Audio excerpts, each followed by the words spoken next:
We had left something behind, the security and stability that we liked. I like security, I like stability, I like to know where my pay is coming from every month and that I can support my family. I don't tend to do a lot of reckless, silly decisions.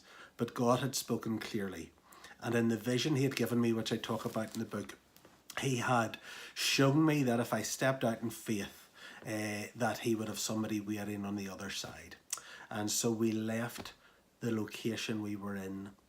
We went on sabbatical for 4 months, spent some time in California and some time here in Ireland. And we came back and we had nothing to go to. And that's when I began to worry. That's when I began to question everything that God had spoken to me, or I thought God had spoken to me. And I began to doubt. And as the sabbatical came closer and closer to an end, I began to worry and stress even more. If I'm just being really honest, I was trying to hold on to the words that God had said to me, but I was worried. And it came right down to the wire. But as always, God was faithful. And he has been faithful. And I talk about how we journeyed through that, some of the lessons that I learned in that season.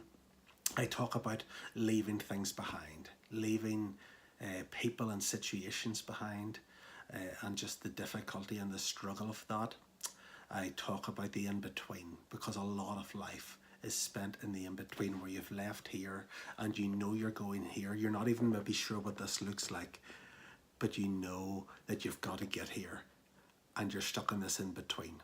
People say that God never closes one door without opening another, but they never talk about the hallway in between.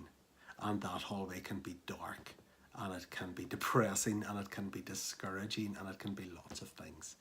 And so I talk about that. I talk about navigating through that wilderness. I use the story of Israel in the desert and how they spent 40 years navigating through wilderness to get to the promised land. I talk about finding favour and following God's favour on your life. I talk about making room by clearing things out of your life to make room for the new.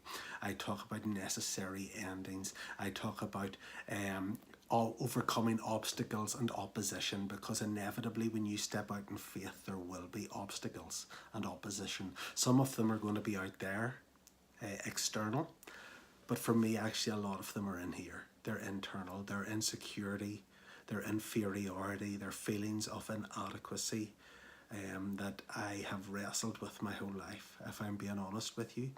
And so I just talk about dealing with some of those issues of identity and who I am in Christ, who I am as a child and a son of God.